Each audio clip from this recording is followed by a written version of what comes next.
জন্য এখানে সরকারি স্তরে বা বেসরকারি স্তরে এই ধরনের রোপওয়ে যদি করা যায় তাহলে ভালো হবে। একটি বিশেষভাবে উল্লেখ্য যে রাজ্যের সরকার তারা তথ্য দিয়ে বলবার চেষ্টা করেছেন যে এই রাজ্যে 14 কোটিরও বেশি ট্যুরিস্ট আসে। আমাদের একটা অভিজ্ঞতায় আমরা জানতে চেয়েছিলাম যে এই রাজ্যে যে 14 কোটির কাছাকাছি ট্যুরিস্ট আসেন তারা জেলাভিত্তিক কতজন কোথায় আসেন সেই তথ্য সামনে নিয়ে আসা হোক। এবং প্রায় 13 লক্ষের কাছাকাছি ফরেন ট্যুরিস্ট পশ্চিমবঙ্গে তারা আসেন। সেই ফরেন ট্যুরিস্টের মধ্যে এই 13 লক্ষ ফরেন ট্যুরিস্টের মধ্যে কত লক্ষ বা কতজন আমাদের উত্তরবঙ্গের বিভিন্ন জেলা দার্জিলিং, কার্শিয়াং, কালিম্পং থেকে শুরু করে এই দার্জিলিং জেলা, কালিম্পং জেলা, জলপাইগুড়ি জেলা, আলিপুরদুয়ার জেলা সহ অন্যান্য জায়গার যে জেলাগুলো রয়েছে সেই জেলাগুলোতে কতজন ট্যুরিস্ট, ডোমেস্টিক ট্যুরিস্ট এবং ইন্টারন্যাশনাল ট্যুরিস্ট এরা কতজন এখানে পা দিচ্ছেন সেটা নিয়েও কিন্তু আমি একটি তথ্য যদি সরকার সামনে নিয়ে আসেন তাহলে আমাদের এই অঞ্চলের উন্নতি করবার ক্ষেত্রে পর্যটনকে আমরা অনেক ভালোভাবে ব্যবহার করতে পারবো। আমরা আশা রাখি যে মাননীয় মুখ্যমন্ত্রী তিনি উত্তরবঙ্গ সফরে এসে তিনি যেভাবে মানুষকে বিভ্রান্ত করবার জন্য বিভিন্ন তথ্য উপস্থাপন করেন সেটা না করে স্বাস্থ্য, শিক্ষা, পর্যটন, চা বাগান ইত্যাদি ভারী শিল্প ইত্যাদি নিয়ে রাজ্যের সরকারের যা পরিকল্পনা সেই পরিকল্পনাকে সঠিকভাবে তুলে নিয়ে আসা হোক এটা আমরা চাই। আশা রাখি যে এই ক্ষেত্রে জল জীবন মিশন, আবাস যোজনা, 100 দিনের কাজ সহ অন্যান্য ক্ষেত্রে তিনি যে অসত্য তথ্য মানুষের কাছে তিনি তুলে ধরবার চেষ্টা করছেন, মানুষকে বিভ্রান্ত করবার চেষ্টা করছেন, আমি জানি না সেটা কোনো হতাশার থেকে তিনি করছেন কিনা, কারণ লোকসভার আগে উনি যে জোট করবার প্রক্রিয়ায় সামিল হয়েছেন সেই ইন্ডি জোটের যেহেতু সলিল সমাধি হয়েছে ফলে এটা আমাদের পক্ষে বলা সম্ভব নয়। তবে হতাশার বশবর্তী হয়ে এই ধরনের মিথ্যা ভাষণ মুখ্যমন্ত্রীর কাছে কাম্য নয় বলেই আমরা মনে করি এবং আমরা আশা রাখি যে অনেকে বলেন যে মিথ্যে কথা কেউ কেউ বলে, আর আমাদের মাননীয় মুখ্যমন্ত্রী তো মিথ্যে কথার চাষ করেন, আর সেই চাষ করতে গিয়ে একেবারে রাকেশ রোশনকে চাঁদে পাঠানোর থেকে শুরু করে 200 কিলোমিটার স্পিডে নাকি ওনার গাড়ির সামনে আর যে গাড়ি এসে ক্রস করেছে সেটাও নাকি পুলিশের গাড়ি। এই ধরনের মিথ্যা ভাষণ শুনতে শুনতে আমরা ক্লান্ত।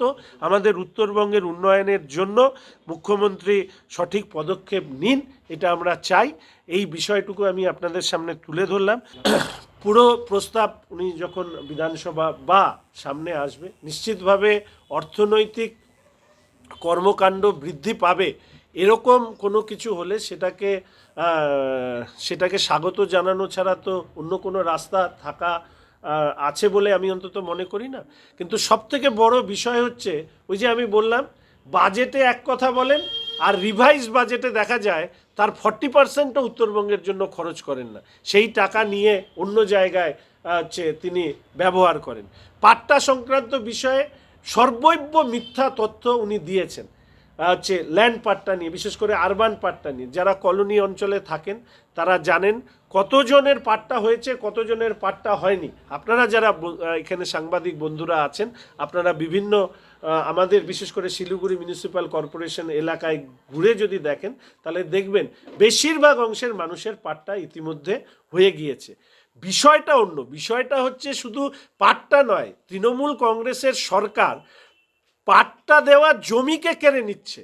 সন্দেশখালি থেকে শুরু করে বিভিন্ন জায়গায় যে জমিকে পাট্টা দেওয়া হয়েছিল সেই পাট্টা দেওয়া জমি এই সরকার বা এই সরকারের লোকজন, তৃণমূলের লোকজন তারা কেড়ে নিচ্ছে। আজকে যদি আপনারা দেখেন কামদুনির দিকে যদি যান সেখানে যে বিভিন্ন জায়গায় গান পয়েন্টে রেখে সেখানে ফোর্সফুলি সেই জমিগুলোকে কেড়ে নেওয়া হচ্ছে এবং এই যে কেড়ে নেওয়ার প্রক্রিয়া এই প্রক্রিয়ার আমরা বিরোধিতা করছি। এবং সাথে সাথে এটাও জানিয়ে রাখি এখানের বিশেষ করে আলিপুরদুয়ার বা আপনারা যারা কলকাতায় যান তারা দেখবেন যে নয়নজুলি এগুলোকে বুঝিয়ে ফেলা হচ্ছে, ওয়েটল্যান্ডকে কনভার্সন করে সেখানে বড় বড় মাল্টি স্টোরেড বিল্ডিং হচ্ছে। আমরা যখন এই বিষয়ে বিধানসভার মধ্যে প্রশ্ন করি যে এই ধরনের ঘটনা কেন ঘটছে, তখন এই প্রশ্নে বলা হয় যে এই নিয়ে নির্দিষ্ট আইন আছে, শাস্তি দেওয়া হবে। আমরা তখন প্রশ্ন রাখি যে 2011 থেকে এতদিন অবধি যে কতজন এই ধরনের অন্যায় কাজের সাথে যুক্ত তারা শাস্তি পেয়েছেন, তখন তারা বলেন যে একজনও এই ধরনের কাজ করেছেন, তারা এখন পর্যন্ত একজনও এরকম অন রেকর্ড তারা কেউ শাস্তি পাননি। আপনাদের সাংবাদিক বন্ধুরা আছেন, পরিবেশ প্রেমীরা আছেন, আপনারা তো এখন আমাদের গুগল ম্যাপের মধ্যেও যদি আপনারা দেখেন তাহলে দেখবেন কিভাবে নয়নজুলি ওয়েটল্যান্ডকে বুঝিয়ে দিয়ে সেখানে বড় বড় মাল্টি স্টোরেড বিল্ডিং তৈরি হয়েছে, শপিং কমপ্লেক্স তৈরি হয়েছে, এবং সেইখান থেকে কোটি কোটি টাকা তৃণমূল কংগ্রেসের নেতারা কামিয়েছে। এরকমই একটি ঘটনায় হাওড়ায় তৃণমূল কংগ্রেসের এক নেতা প্রতিবাদ করতে গিয়ে তাকে খুন হতে হয়, এবং পুরো 24 পরগনা জুড়ে এই ধরনের ঘটনায় মানুষ তিতিবিরক্ত, এবং পরিবেশের ভারসাম্য নষ্ট করবার ক্ষেত্রে এই ঘটনা কিন্তু একটা বড় ভূমিকা পালন করছে। প্রশ্নে মন্ত্রী এবং সচিবদের যে তৎপরতা থাকা দরকার সেটা কিন্তু আমরা দেখতে পাই না। এবং এর পাশাপাশি আপনাদের এটা জানাতে চাই যে গতকাল আপনারা দেখেছেন যে রাজবংশী শিক্ষা সংসদের পক্ষ থেকে যে ভাষা শিক্ষা সংসদের পক্ষ থেকে তারা একটি নির্দিষ্টভাবে দাবি তুলেছেন। এই দাবির সাথে আমরা শুধু সহমত পোষণ করছি না, এই দাবিকে সামনে রেখেই আগামী দিনে একটি জনস্বার্থ মামলা আমরা করব। এবং আমরা দেখেছি 2011 সাল থেকে যে স্কুলগুলি অর্গানাইজিং স্কুল এই রাজবংশী ভাষা শিক্ষা সংসদ তাদের পক্ষ থেকে করা হয়েছে, সেই স্কুলে যারা চাকরি করছেন বা অর্গানাইজার টিচার তাদেরকে বাদ দিয়ে নতুন একটি নামের তালিকা বংশীবদন বাবুর পক্ষ থেকে এই 200টি স্কুলে জন্য স্যাংশন করিয়ে একেবারে অস্বচ্ছ পথে এই ধরনের নিয়োগ হচ্ছে। এই ঘটনার আমরা তীব্র প্রতিবাদ জানাচ্ছি, এবং এই ঘটনা নিয়ে আমরা জনস্বার্থ মামলা করব, এবং যারা চাকরি বা অর্গানাইজার টিচার যারা রয়েছেন তারাও এই ঘটনা নিয়ে আশা রাখি মামলার পথে তারা যাবেন বলে আমাকে জানিয়েছেন, যেহেতু তারা দীর্ঘদিন ধরে আমাদের সাথে সম্পর্কের মধ্যে রয়েছেন। ইতিমধ্যে যেহেতু রাজ্যের মাননীয় মুখ্যমন্ত্রীর কাছে আশা করাটা অন্যায়, তবুও এর আগেও আমি বিভিন্ন চিঠি ওনাকে লিখেছি, বিধানসভাতেও উত্তরবঙ্গের জন্য বিভিন্ন কথা তুলে ধরবার চেষ্টা করি। আজকেও আমি এর আগের সভাতেও আমি বলেছি, বিধানসভার বিভিন্ন যে সরকারি যে সভা হয় সেখানে আমরা তুলে ধরবার চেষ্টা করেছি। সেটা হচ্ছে যে সেবক কালী মন্দির আমাদের এখানকার অন্যতম আমি বলবো ধর্মীয় স্থল, যাকে ঘিরে এই অংশের মানুষের মধ্যে আবেগ রয়েছে। আমি মাননীয় মুখ্যমন্ত্রীর কাছে আবেদন জানাবো যে সেবক কালী মন্দিরকে একটি নির্দিষ্টভাবে এটাকে তার মাহাত্ম্যকে মাথায় রেখে এর বিশেষ উন্নতির জন্য সরকারের থেকে উদ্যোগ নেওয়া হোক, এবং পর্যটনের পাশাপাশি সেবক কালী মন্দিরের ইতিহাস, সেই ইতিহাস পর্যালোচনা করে সেটিকে হেরিটেজ কোনো তকমা দেওয়া যায় কি না সেটা নিয়েও যদি রাজ্যের সরকার বা রাজ্যের সরকারের দপ্তর ভাবনা চিন্তা করে তাহলে উত্তরবঙ্গের একজন সাধারণ নাগরিক হিসাবে অবশ্যই খুশি হব। দ্বিতীয়ত, আপনারা জানেন যে আমাদের উত্তরবঙ্গে আপনারা যারা এখানে আছেন তারা প্রত্যেকেই যদি কলকাতা যান, মুম্বাই যান, প্রত্যেকের জায়গায় গিয়ে দেখবেন যে সেখানে বড় ধরনের থিম পার্ক আছে। কিছু পাবলিক প্রাইভেট পার্টনারশিপে আছে, কিছু ব্যক্তিগত মালিকানায় আছে। কলকাতায় আমরা নিকো পার্ক এবং ইকো পার্ক সম্পর্কে আমরা অবহিত আছি। আমরা চাই যে উত্তরবঙ্গেও বিশেষত শিলিগুড়িতে সরকারি উদ্যোগে ব্যক্তিগত এবং প্রাইভেট পাবলিক পার্টনারশিপের মাধ্যমে এই ধরনের একটি থিম পার্ক যদি আমাদের এই উত্তরবঙ্গ তথা শিলিগুড়িতে করা হয় তাহলে নিশ্চিতভাবে আমাদের শিলিগুড়ির মানুষ উপকৃত শুধু হবেন না, বাইরের থেকে বিভিন্ন অংশের মানুষ যারা শিলিগুড়িতে আসেন, রাত্রি যাপন করেন এবং পরবর্তীকালে পাহাড় এবং ডুয়ার সহ অন্যান্য জায়গায় ঘুরতে যান, তারা অন্তত একটি বাড়তি দিন তারা এখানে থাকবেন এবং তার ফলে ট্যুরিজম ইন্ডাস্ট্রি বুম হবে এবং সেই বুম হওয়ার পাশাপাশি এর সাথে অর্থনৈতিক পরিকাঠামো গড়ে উঠবে। আপনারা আমি আরেকটি চিঠিতে ওই একই চিঠিতে উল্লেখ করেছি, আমরা যদি বিভিন্ন রাজ্যে যাই যেখানে পার্বত্য অঞ্চল রয়েছে সেখানে আমরা দেখেছি যে বিভিন্ন রোপওয়ে করা হয় এবং সেই রোপওয়েগুলো একটা ট্যুরিজম অ্যাট্রাকশন পয়েন্ট হিসাবে সেখানে রয়েছে। এই ট্যুরিজম অ্যাট্রাকশন তৈরি করবার জন্য যেহেতু আমাদের এখানে দার্জিলিংয়ে প্রচুর পর্যটকরা আসেন, সেই পর্যটকদেরকে আকর্ষণ করবার জন্য এখানে সরকারি স্তরে বা বেসরকারি স্তরে এই ধরনের রোপওয়ে যদি করা যায় তাহলে প্রথম কথা এই মুহূর্তে যা বন্ধ বাগানের সংখ্যা রয়েছে সেই বন্ধ বাগানের সাথে একের পর এক মমতা ব্যানার্জির সরকার সেই সরকার পালকের মতন নতুন করে আরও বন্ধ বাগানের তালিকায় নাম লেখানো শুরু হয়েছে। আপনাদেরকে একটু জানিয়ে রাখি যে কেন্দ্রের সরকার যখন এই বন্ধ বাগানের কথা অধিগ্রহণের কথা বলেন সেই সময় দেখা যায় যে ডানকানসের যে বন্ধ বাগানগুলো আছে কেন্দ্রের সরকার যখন অধিগ্রহণ করতে চায় তখন সেইগুলোকে পেছনের দরজা দিয়ে মামলা করে যাতে কেন্দ্রের সরকার অধিগ্রহণ না করতে পারে তার ব্যবস্থা করেছিলেন এই রাজ্যের সরকার। দ্বিতীয়ত আপনারা জানেন যে আমাদের ত্রিহানা চা বাগান সেখানকার মালিক এই অভিযোগ করেছে যে স্থানীয় তৃণমূল কংগ্রেসের নেতৃত্বদের অত্যাচারের কারণে তাদের এই বাগানকে বন্ধ করতে হয়েছে। তৃতীয়ত হচ্ছে পিএফ নিয়ে সাংসদ বিধায়কদের ভারতীয় জনতা পার্টির বাড়ির সামনে যারা ঘেরাও অবস্থানে বসেছিলেন তারা এই প্রশ্নের উত্তর আজও দেননি যে বাগান মালিকরা পিএফ জমা দিচ্ছেন না তাদের বিরুদ্ধে এফআইআর করা সত্ত্বেও পুলিশ কেন সেই বাগান মালিকদের বিরুদ্ধে কোনো ব্যবস্থা নিচ্ছে না। ফলে এই রাজ্যে বা আমাদের উত্তরবঙ্গে চা বাগানের দুরবস্থার জন্য কেউ যদি দায়ী থাকে তাহলে সেটার নাম হচ্ছে রাজ্যের মাননীয় মুখ্যমন্ত্রী। চা বাগানের অভ্যন্তরে আনইউজ ল্যান্ডের 15% লিজি যিনি আছেন চা বাগানের যিনি চালাচ্ছেন তাকে ওনারশিপ দেওয়া হচ্ছে। কিসের জন্য? যে সেখানে তিনি যাতে জমির ক্যারেক্টার পরিবর্তন করে সেখানে বিভিন্ন ধরনের প্রজেক্ট করতে পারেন, সেটা স্বাস্থ্য সংক্রান্ত হতে পারে, সেটা পর্যটন সংক্রান্ত হতে পারে, সেটা কোনো শিল্প সংক্রান্ত হতে পারে। কিন্তু দেখা যাচ্ছে যে চা বাগানের যে 15% আনইউজ ল্যান্ড সেই ল্যান্ডের উপরে বিভিন্ন মাল্টি স্টোরেড বিল্ডিং হচ্ছে। এর ফলে দেখা যাচ্ছে এক শ্রেণীর বাগানের মালিকদের প্রবণতা তৈরি হচ্ছে যে চা বাগান থেকে সরে গিয়ে সেখানে রিয়েল এস্টেট বিজনেস করা, কারণ রিয়েল এস্টেট বিজনেস ছাড়া আর কোনো কিছু আমাদের উত্তরবঙ্গ না দক্ষিণবঙ্গে হচ্ছে। আপনাদের আরও একটু তথ্য দিয়ে বলি যে উত্তরবঙ্গে যে শিল্প তালুকগুলো রয়েছে আপনারা খোঁজ নিয়ে দেখবেন সেই শিল্প তালুকগুলোতে একরের পর একর জমি ফাঁকা পড়ে আছে। একরের পর একর উত্তরবঙ্গের শিল্প তালুকের জমি ফাঁকা পড়ে আছে। শিল্প যদি তৈরি করারই ক্ষমতা এই রাজ্যের সরকারের থাকতো তাহলে উত্তরবঙ্গের শিল্প তালুকে কেন একরের পর একর জমি ফাঁকা পড়ে আছে এই প্রশ্নের উত্তর উনি দিন। সেখানে শিল্প তৈরি হচ্ছে না, অথচ চা বাগানের আনইউজ ল্যান্ডকে তিনি লিজিকে ওনারে পরিবর্তন করে সেখান থেকে দ্রুত কিছু অর্থ তারা রোজগার করছে। আপনারা যদি বাজেট দেখেন দেখবেন যে স্টেট কালেকশনের মধ্যে ল্যান্ড ডিপার্টমেন্টের কালেকশন অনেকটা উপরে এক্সাইজের পাশাপাশি।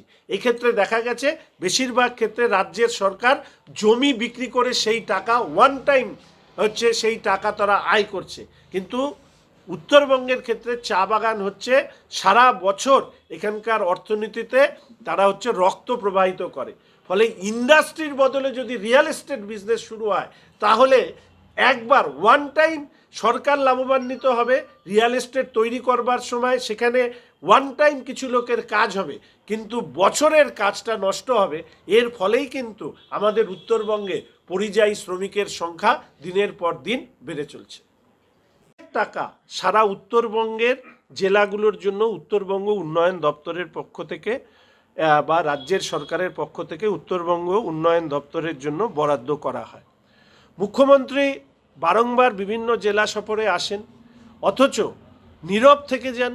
যে আমরা যখন নর্থ বেঙ্গল মেডিকেল কলেজের নিউরো সার্জনের কথা বলি, নিউরো মেডিসিন সেখানে স্থায়ী ডাক্তারের কথা বলি, ক্যাথ ল্যাবের কথা বলি, উত্তরবঙ্গের স্বাস্থ্য পরিকাঠামোর উন্নয়নের কথা বলি, মাননীয় মুখ্যমন্ত্রী এই বিষয়ে নিশ্চুপ থেকে কতগুলো ছোট ছোট প্রকল্পের কথা তিনি বারংবার তুলে ধরে একই জিনিস মানুষকে কিছু তথ্যের মারপ্যাচের মধ্যে দিয়ে তিনি উত্তরবঙ্গের উন্নয়ন নিয়ে একটা ধোঁয়াশা তৈরি করবার চেষ্টা করেন। আপনারা জানেন যে আমরা এর আগেও বারবার করে বলেছি যে মাঠ আমাদের এখানে একটা আন্তর্জাতিক মানের স্টেডিয়াম, অথচ দেখা গেল যে এক্ষেত্রেও মুখ্যমন্ত্রী নীরব থেকে গিয়ে আরেকবার প্রমাণ করলেন যে না স্বাস্থ্য, না শিক্ষা, না পরিকাঠামো, কোনো ক্ষেত্রেই মুখ্যমন্ত্রী আমাদের এই উত্তরবঙ্গের প্রতি এখন পর্যন্ত তিনি সদয় হননি।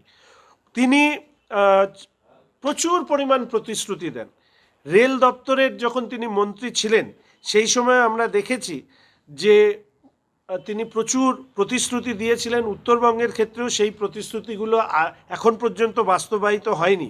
ঠিক একইভাবে এখনও তিনি যে প্রতিশ্রুতি দিচ্ছেন সেই প্রতিশ্রুতিগুলো আগামী দিনে বাস্তবায়িত হওয়ার কোনো সম্ভাবনা আছে বলে আমরা অন্তত মনে করি না। এরপরে আমরা লক্ষ্য করলাম যে মুখ্যমন্ত্রী তিনি বলেছেন যে বিএসএফ সীমান্তবর্তী অঞ্চলে যে কার্ড দেওয়ার প্রশ্ন, সেখানে দাঁড়িয়ে তিনি তার মতন করে সেই কার্ড নেবেন না ইত্যাদি, এনআরসি সিএ নিয়ে নতুন করে ভয় ধরানোর একটা ভয় দেখানোর চেষ্টা তিনি করছেন। একজন রাজ্যের মুখ্যমন্ত্রী যিনি সাংবিধানিকভাবে প্রতিষ্ঠিত হয়েছেন, তা সত্ত্বেও এইভাবে ভারতবর্ষের সুরক্ষার সঙ্গে জড়িত যারা, তাদের সেই সংস্থাদেরকে ছোট করা মুখ্যমন্ত্রীর অভ্যেসে পরিণত হয়েছে। সীমান্তবর্তী জেলার অনুপ্রবেশ এমনভাবে বেড়েছে, সেই বাড়ার কারণে মুখ্যমন্ত্রী একদম সঠিকভাবে বলেছেন, সেটা হচ্ছে যে দুর্গার কথা মনে পড়ে না, মদনমোহনের কথা মনে পড়ে না, অমুক অমুক দেবতার কথা মনে পড়ে না, শুধু যাদেরকে চাপিয়ে দেওয়া হবে তাদেরকেই আমাদেরকে মেনে নিতে হবে। আমরা শুধু মুখ্যমন্ত্রীকে এইটুকু বলবো যে উনি অনুপ্রবেশের এমন ধারা এই পশ্চিমবঙ্গে তৈরি করেছেন, উত্তরবঙ্গ সহ অন্যান্য জেলায়। সত্যি আগামী দিনে এই বিভিন্ন যে দেবতার নাম উল্লেখ করেছেন, সেই দেবতার পুজো করাও এই পশ্চিমবঙ্গে সম্ভব হবে কিনা সেটা একটু এই ধরনের সীমান্তবর্তী জেলায় যদি উনি একটু চোখ রাখেন তাহলেই আপনারা বুঝতে পারবেন। এবং এর থেকে প্রমাণিত হয় যে অনুপ্রবেশ সমস্যা, বিএসএফকে আক্রমণ করা, কেন্দ্রীয় সুরক্ষা বাহিনীকে ছোট করা, এর মধ্যে দিয়ে তিনি উত্তরবঙ্গের মধ্যে অস্থিরতা তৈরি করবার চেষ্টা করেছেন। মুখ্যমন্ত্রী উত্তরবঙ্গ সফরে এসে উত্তরবঙ্গের ফিরিস্তি দেন। আমরা তার কাছ থেকে বারবার করে এই কথা জানবার চেষ্টা করেছি যে তিনি ওটা বলেছিলেন যে উত্তরবঙ্গের মানুষকে কলকাতায় যেতে হবে না, তার জন্য উত্তরকন্যা তৈরি করা হয়েছে। অথচ দুর্ভাগ্যের যে এই উত্তরকন্যায় না কোনো সচিব, না কোনো মন্ত্রী সেখানে বসেন। আমরা দেখি যে মন্ত্রীরা শুধুমাত্র উত্তরবঙ্গ সফরে তার স্টেজে বসার জন্য তাদেরকে উপস্থিতি হতে এই উত্তরবঙ্গে দেখা যায়, আর মাঝে মাঝে বিশেষ বিশেষ মন্ত্রীদের ডুয়ার্সে গোপন ভ্রমণ করবার জন্য তারা মাঝে মাঝে আমাদের উত্তরবঙ্গে আসেন। কিন্তু উত্তরবঙ্গের উন্নয়নের প্রশ্নে মন্ত্রী এবং সচিবদের যে তৎপরতা থাকা দরকার সেটা কিন্তু আমরা দেখতে পাই না। এবং এর পাশাপাশি আপনাদের আমাদের শিলিগুড়ি জেলার বিধায়ক ডক্টর শঙ্কর ঘোষ, এসএমসি বিরোধী দলনেতা অমিত জৈন আছেন আমাদের সাথে। হ্যাঁ, ঠিক। আচ্ছা, ব্রিফটা করে দেব করছি। ইতিমধ্যে আপনারা শুনেছেন যে আমার সাথে আমাদের বিরোধী দলনেতা, আমাদের স্পোক্স পারসন, আমাদের দুই কাউন্সিলর, তারা প্রত্যেকে উপস্থিত আছেন। প্রথমেই আমি যেটা বলবো যে মাননীয় মুখ্যমন্ত্রী আমাদের এই মুহূর্তে উত্তরবঙ্গ সফরে রয়েছেন এবং উত্তরবঙ্গ সফরে মাননীয় মুখ্যমন্ত্রী গতকাল তিনি দু জায়গায় বক্তব্য রেখেছেন। সমস্ত বক্তব্যের বিরোধিতা না করে কয়েকটি বিশেষ অংশ আমি আজকে তুলে ধরবো এবং পরবর্তীকালে অন্যান্য বিষয় নিয়েও যদি প্রশ্ন থাকে বলবেন। এবং মুখ্যমন্ত্রীর বক্তব্য আজকের দিনে দাঁড়িয়ে যে জায়গায় পৌঁছেছে, আমাদের বাংলায় একটা প্রবাদ বাক্য আছে যে ধান গাছকে পিটিয়ে যেরকম তক্তা বানানো যায় না, এবং মুখ্যমন্ত্রীর বক্তব্যেও সেরকম সত্য শোনা যায় না। উনি ধারাবাহিকভাবে আমাদের পশ্চিমবঙ্গে এবং উত্তরবঙ্গের মানুষকে বোকা বানানোর জন্য একের পর এক মিথ্যে তথ্য উপস্থাপিত করে আমাদেরকে প্রতারিত করছেন, উত্তরবঙ্গের মানুষকে প্রতারিত করছেন।